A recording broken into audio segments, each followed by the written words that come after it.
want to talk about Delta Rebels because I'm a huge Eddy Shaver fan.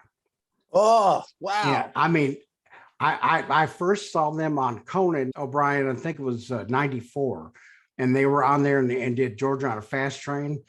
And I went out the next day and got the record Tramp on Your Street. And then the Unshaven, the live record is one of the best records ever. Bro, listen, yes, I couldn't agree with you more. I couldn't agree with you more, Terry. Wow, that's so cool that you know about Eddy. Oh, yeah. Anyone that I ever come across that does know about Eddy Shaver, they feel the same way about him that I do. Oh, He yeah. was pound for pound, maybe the greatest Oh, yeah. American guitarist in history, man. I mean, that guy, I mean, it was all blues and Texas red dirt country. You know, his dad was a legend. Oh, yeah, Billy, yeah, absolutely. Billy yeah, Joe. Billy Joe Shaver, legend, wrote all those Waylon Jennings songs and made all those great records himself. And yeah, that was a bolt of lightning that I was not anticipating. I could have been really intimidated in that moment because I was pretty confident when I joined the Delta Rebels.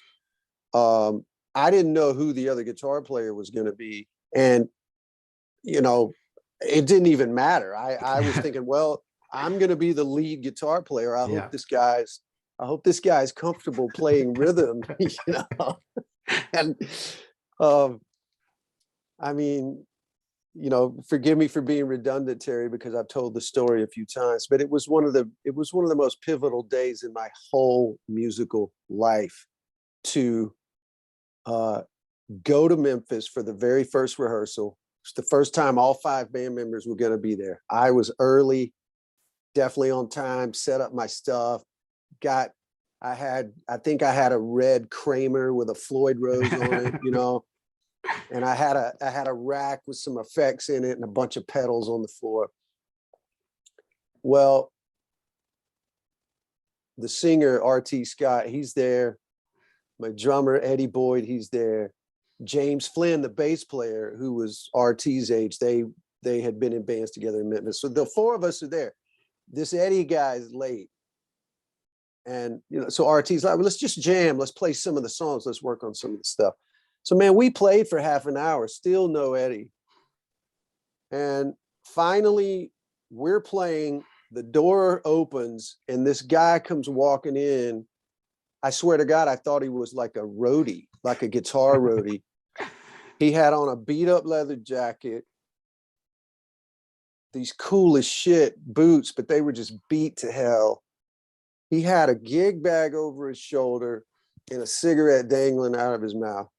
And his hair was kind of like, had grown sort of in his face. So he just seemed kind of shy. And Yeah. I just like, oh, that must be Eddie's guitar tech or his guitar guy, you know? So we're playing, and out of the corner of my eye, I watched this guy walk over to the amp. He sets everything on the floor. He takes the speaker cabinet and turns it around to face against the wall. He pulls out this beat up Stratocaster out of that bag. I swear, Terry, it looked like it had been drugged behind a pickup truck on a gravel road, man. I mean, it was rough. He put the guitar on. He reached in and pulled out a guitar cable. No effects, no nothing. Plugged in the guitar straight into the amp. He took his arm and he put it up on the controls. He goes, and just rolled all the knobs. And my friend, he reached around and clicked on the standby on that amp, and he hit one note. And I was never the same. I was never the same after that. I had never heard a tone like that. I had never been punched in the face with authenticity at that level. I'd never gotten close to it or seen it. You could have described it to me and been like, well, this is what it's going to be if you ever come across the real fucking deal, pardon my language. but that was it. And thanks to the gods of the universe, man, that I had the wherewithal to recognize it and not get insecure and not just go, well, I'm not going to play with this guy. There was none of that. I was like, okay, this is an opportunity for me to learn. I'm going to learn. This guy knows so much more than I do.